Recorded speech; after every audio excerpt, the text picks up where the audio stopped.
우리의 인생에서 가장 많이 하는 것은 무엇일까요? 우리의 삶에서 가장 많이 하고 있는 것은 어쩌면 기다림은 아닐까 하는 생각을 해봅니다. 점심을 먹기 위해 식당에서 주문을 하고 배달이 오기까지 기다립니다. 마트에서 장을 보고 계산을 하기 위해 줄을 서서 우리는 기다립니다. 그리고 출퇴근하며 지하철에서 버스에 탑승하기 위해 우리는 기다립니다. 그리고 우리는 지금 코로나가 끝날 때까지 또한 기다리고 있습니다. 심지어 우리의 인생은 예수 그리스도의 다시 오심을 기다리는 인생이라고 우리의 인생을 재명명할 수도 있습니다. 오늘 본문은 기다림이 무엇인지 보여주는 본문입니다. 기다림에는 목적과 방향성이 있어야 합니다. 어느 인터넷 사이트에서 투자와 도박에 관해서 비교하는 글을 읽었습니다. 투자와 도박의 가장 큰 차이 무엇이겠습니까? 확률적, 논리적 계산과 판단에 근거한 이유가 있는지 없는지에 따라서 투자와 도박을 구분한다고 합니다. 즉, 이유 없이, 근거 없이 무작정 기다리는 것은 도박입니다. 그런데 실제로 도박을 하는 사람들에게 물어보면 그들이 그렇게 자신만만한 이유가 무엇입니까? 그러면 그들은 이렇게 얘기합니다. 오늘 아침에 감이 좋았어. 내가 좋은 꿈을 꾸었어. 그렇게 말하고 달려간 그들 대다수는 빈털터리가 되어서 다시 또 막연한 도박을 하는 삶을 보게 됩니다. 오늘 우리는 기다림의 대가들을 보게 됩니다. 기다림의 대가들을 통해서 하나님을 기다리는 것은 무엇인지 또 성령 안에서의 기다림에 대해서 알아보기 원합니다. 오늘 본문의 시작은 예수님 부모의 율법적인 행동으로 시작됩니다. 당시에 아기를 낳으면 피를 출혈하였기에 산모는 부정하다 여겨집니다. 그래서 부정함의 시간이 일주일이 지나고 아이와 산모가 모두 거룩함을 위해서 하나님의 성전으로 올라갑니다. 그렇게 모세의 법대로 정결 예식을 따라 아이를 데리고 예루살렘에 올라갑니다. 어느 경건한 이스라엘 가정에서 일어납니다. 그렇지만 한편으로 우리는 그렇게 생각할 수 있습니다.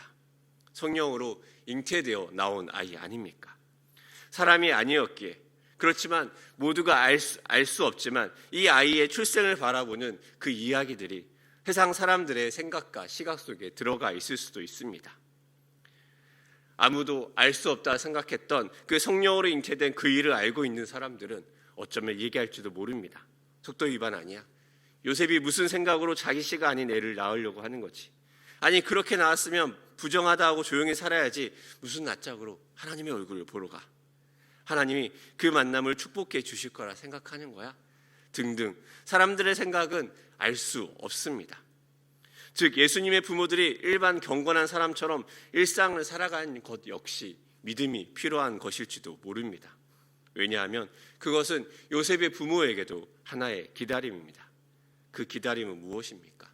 성령으로 잉태되었기에 하나님께서 그 일을 이뤄가시고 하나님께서 신원하여 주실 것에 대한 기다림입니다. 하나님이 마리아에게 그리고 요셉에게 말씀하셨습니다. 그들은 하나님의 음성을 듣고 이 일을 지켜보고 있습니다. 그들은 하나님 앞에 떳떳합니다. 하지만 사람들의 생각과 말들과 편견은 어떨지 모릅니다. 그 속에서 그들이 바라는 것은 무엇입니까? 하나님에 대한 기다림, 신원하여 주시는 하나님에 대한 기다림입니다. 여기에 또 기다리는 사람들이 더 있습니다. 그 사람은 시므온이라는 노인입니다. 그에게 하나님께서 약속을 주십니다. 26절의 말씀입니다. 그가 주의 그리스도를 보기 전에는 죽지 아니하리라 하는 성령의 지시를 받았더니. 사실 우리는 이 말씀을 쉽게 생각합니다. 성령이 말씀하셨으니 그렇게 믿었구나. 하지만 이런 일들이 우리의 삶에 적용되면 전혀 다른 모습을 띠게 됩니다. 현실에서 우리에게 말씀하시는 하나님의 소리가 있지 않습니까? 지난 주일 예배 때 하나님이 말씀해 주신 음성이 있지 않습니까? 그리고 여러분의 평생에 하나님이 주신 말씀이 있지 않습니까? 그래서 그 말씀을 평생 붙들고 사는 것이 우리에게 쉬운 일이었습니까? 어려운 일이었습니까? 그 말씀을 평생 붙들고 사는 것은 믿음이 필요한 영역 아닙니까? 저에게는 예전 청년 때 은사가 있으신 분이 저에게 기도해 주신 적이 있습니다. 그때 그분이 하신 말씀은 너는 하나님의 종이라. 아멘으로 화답했습니다. 하지만 여기에 종이라는 것에 여러 가지 많은 표현이 있을 수 있습니다. 그렇게 저는 당시에 그 기도를 받고 이렇게 그 표현을 해석했습니다. 하나님이 내 주인이고 나는 그의 종이라. 내 인생은 하나님이 말씀하신 대로 움직인다. 그리고 그렇게 기도하며 살았습니다. 어느 자리에 있는 것이 중요하게 여겨지지 않았습니다. 그렇게 졸업 후에 직장으로 취업을 하며 어느 청년과 다를 바 없는 삶을 살았습니다. 그러다가 취업을 하며 이 말씀이 다르게 다가옵니다. 그렇다고 그 말씀이 저를 움직이지 않는 게 아닙니다. 어떻게 하면 하나님을 보다 더 내 주인으로 잘 모시고 살아갈 수 있을까 치열하게 직장인의 고민이 있었기 때문입니다. 더군다나 오늘 시므온이 받은 성령의 지시는 그냥 성취가 되고 마는 단순한 내용이 아닙니다. 그리스도를 보는 것입니다. 이 그리스도를 본다는 것은 무엇입니까? 이스라엘 민족이 대대로 계속해서 기다려온 이스라엘의 오래된 기도 제목 아닙니까? 그 놀라운 기도 제목이 시므온의 눈에 성취되고 이루어지는 것입니다. 그렇게 시므온은 감동의 고백을 28절에서 32절까지 하고 있습니다.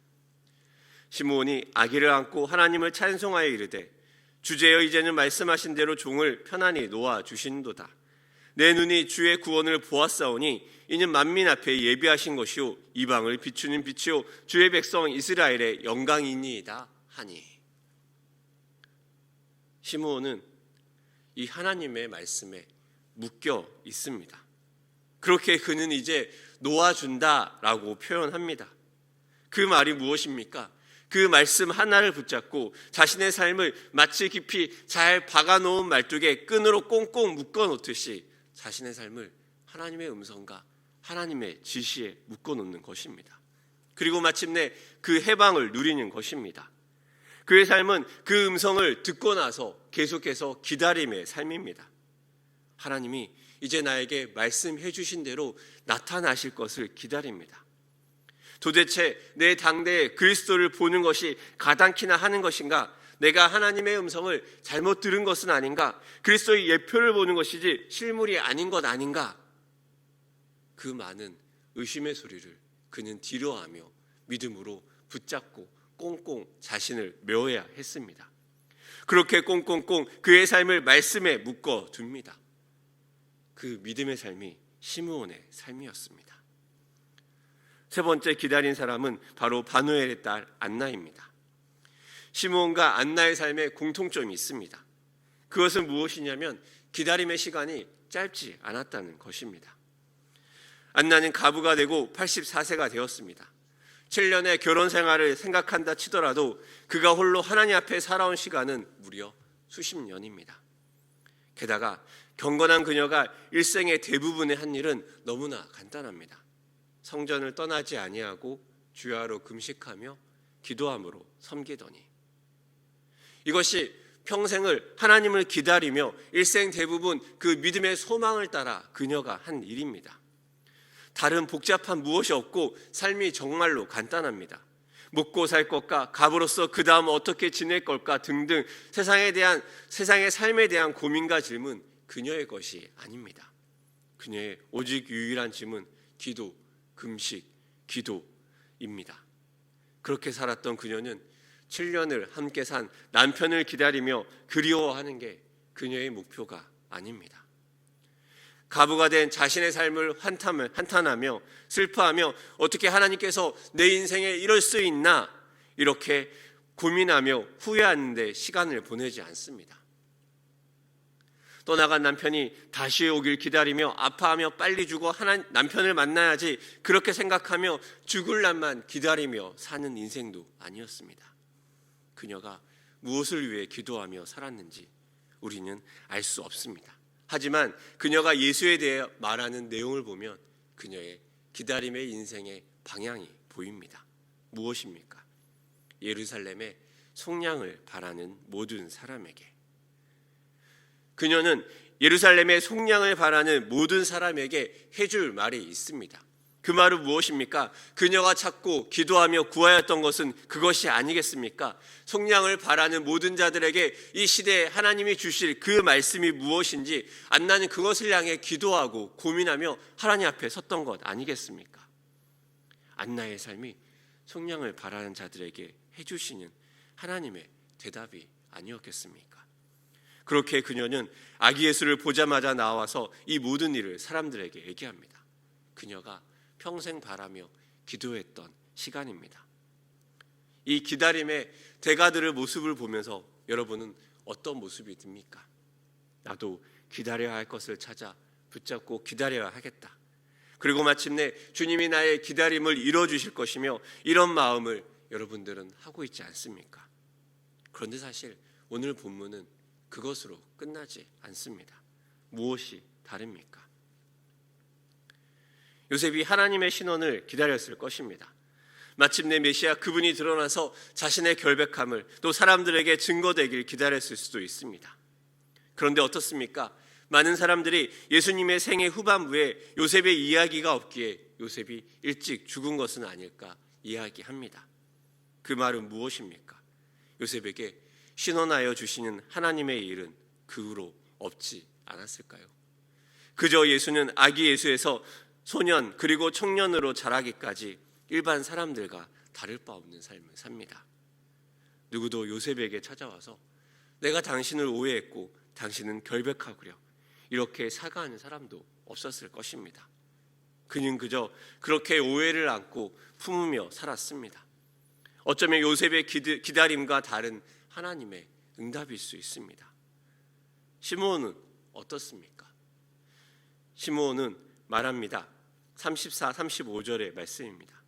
시므온이 그들에게 축복하고 그의 어머니 마리아에게 말하여 이르되 보라 이는 이스라엘 중 많은 사람을 패하거나 흥하게 하며 비방을 받는 표적이 되기 위하여 세움을 받았고 또 칼이 내 마음을 찌르듯 하리니 이는 여러 사람의 마음에 생각을 드러내려 함이니라 하더라. 시므온이 이 말을 마리아에게 하면서 그는 이 성령이 주신 음성을 잘 듣고 잘 완벽하게 이해를 하였을까요? 이 말을 하면서도 시므온 본인이 의아해하진 않았을까요? 시므온이 기다린 그리스도는 당시의 많은 사람들처럼 이스라엘을 회복하고 로마와 이방의 압제에서 건져내고 구원해주는 그리스도, 그리하여 그것으로 인해 받는 이스라엘의 정치적인 위로를 경험하는 것을 원하지 않았을까요? 하나님이 주신 이 말을 하며 영웅의 부모는 쉽지 않지, 그렇게 단순히 시므온은 이해하지 않았을까요? 그가 십자가에서 죽으시는 예수님을 바라보며 또 그로 인해 마리아의 마음이 찢어지고 또 공생의 사역을 하는 예수를 바라보며 노심초사하는 마리아의 그 마음까지 제대로 알았을까요? 안나는 어떻습니까? 예루살렘의 속량, 그 속량이 무엇이었겠습니까? 구약의 후반부부터 예언되어진 떠나간 하나님의 영이 돌아오고 이방의 제사가 그치고 성전이 더욱더 거룩하게 하나님 제사 드리는 거룩한 곳으로 변모되는 것을 기대하지 않았겠습니까? 솔로몬 시대에 그라했던 것처럼 이방이 주의 영광을 보며 이방이 그 성전 가운데 나와 예배하며 하나님을 찬양하는 것, 그것을 안나가 바라지 않았겠습니까? 그런데 예수님은 어떻습니까? 성전된 자기 육신을 헐고 사흘 만에 짓는다고 이야기를 하였습니다. 안나가 평생을 기도하며 머무르고 금식하며 기도했던 그 성전을 바라보며 돌 위에 돌 하나도 남지 않게 다 무너뜨리라는 예수님의 이야기를 지금 당시에 안나가 듣는다면 어떠하였겠습니까? 이스라엘의 속량과 위로라고 할 수 있겠습니까? 그리고 결정적으로 그들은 이미 성장하여 이미 모든 것을 이룬 부활의 주님을 만난 것이 아닙니다. 그저 아기입니다. 엄마의 도움 없이는 혼자서 스스로 생명 유지도 힘든 그 아기 예수입니다. 이 아기가 무엇이 될지, 이 아기가 무슨 일을 할지 그저 그 아기를 바라보는 하나님의 말씀을 따라 믿음으로 붙잡는 것입니다. 그저 지금은 너무 아무것도 알 수 없는 그 아기 예수를 바라보며 자신의 기다림의 성취라고 이야기합니다. 어떻습니까? 우리는 하나님을 기다립니다. 그리고 기다림에 우리는 열심을 다하는 것도 쉽지 않습니다. 하지만 우리의 기다림과 하나님의 기다림은 다를 수 있습니다. 요셉의 기다림과 시므온의 기다림, 그리고 안나의 기다림, 그들이 바랐던 그 소망의 기다림은 예수님이 오셔서 실제로 한 일과 달랐습니다. 그래서 하나님의 선하심이 무너집니까? 그렇지 않습니다. 요셉보다, 시므온보다, 안나보다, 그들이 생각했던 것보다 더 크고 귀한 일을 하나님은 이루시고 성취하였습니다. 그들이 말씀을 붙잡고 꽁꽁꽁 자신의 삶을 믿음으로 드렸던 그 삶의 내용보다 더 큰 일을 하나님은 행하였던 것입니다. 하나님이 그들의 생각대로 예수 그리스도를 그저 이스라엘을 회복하는 정치적 메시아로, 성전을 회복하는 그저 제사장적 메시아로만 주셨다면 어떠하였겠습니까? 우리의 죄악, 우리의 진짜 속량은 어쩌하였겠습니까? 이것은 우리의 삶도 마찬가지입니다. 하나님의 종이라는 그 말이 직장을 다니던 저에게 다르게 다가온 때가 있었습니다. 그리고 그때 저에게 그 많은 두려움과 염려를 뛰어넘어서 달려들고 도전하게 하였고, 그 도전 가운데 이어주셨던 하나님의 말씀이 있었습니다. 직장을 다니며 하나님을 내 온전한 왕으로 모시기 위해 만들었던 그 치열했던 삶에서 또 내 생각과 내 틀을 깨시는 하나님의 모습을 발견하고 그 다음 과정으로 넘어갈 수 있었던 것입니다. 우리의 삶도 마찬가지 아니겠습니까? 우리는 다시 오실 예수 그리스도를 기다리고 있습니다. 그래서 많은 이야기를 합니다. 예수님은 다시 오십니다. 하지만 우리의 예상과 우리의 생각과 다를 수도 있습니다. 나중 다시 오신 예수님을 보며 그 말씀을 보며 결국에 우리는 우리의 입으로 고백할 것입니다. 결국 하나님이 다 옳고 하나님이 맞으셨다고 말입니다. 우리의 생각과 우리의 한계와 우리의 예상과 우리의 추측에 하나님은 갇히시는 분이 아닙니다. 그렇다면 우리는 어찌해야 되겠습니까?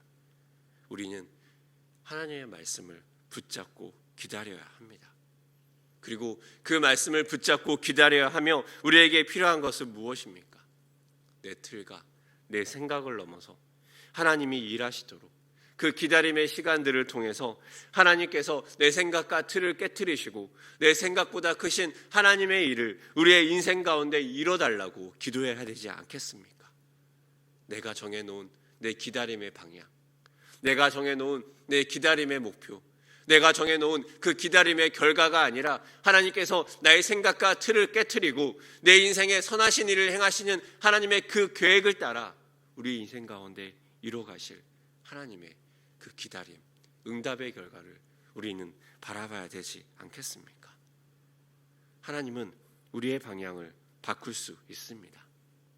괜찮습니다. 하나님은 마침내 하나님에게 더 좋은 결과로 우리에게 주실 것입니다. 때로 하나님은 우리의 기대와 다른 기다림의 결과를 우리에게 주실 수 있습니다. 괜찮습니다. 하나님은 선하시고 인자하심이 영원하시기 때문입니다.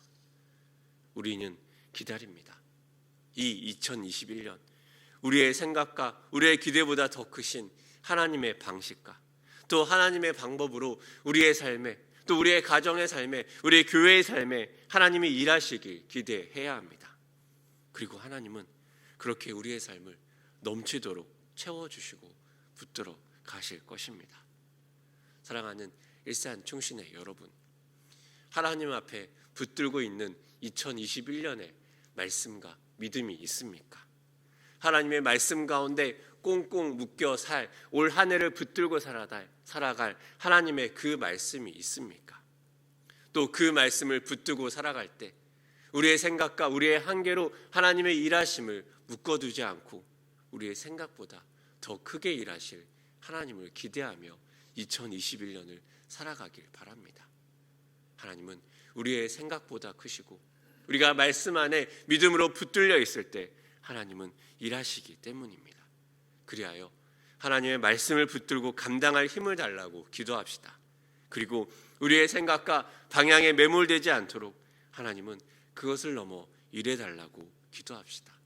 또 내 생각과 내 뜻과도 다른 하나님을 잘 받아들이고 하나님 앞에 더욱더 충성스럽게 나아가는 믿음의 사람들로 살아갈 수 있는 우리가 되게 해달라고 기도하기 원합니다. 그럴 때 우리는 오늘 하루의 기다림이 믿음이 되고 오늘 하루의 기다림을 통한 믿음이 오늘 하루 내일을 살아갈 수 있는 소망이 될 것입니다. 그 믿음으로 2021년을 경주하며 달려나가는 일산 충신의 귀한 성도님 되시기를 축복합니다.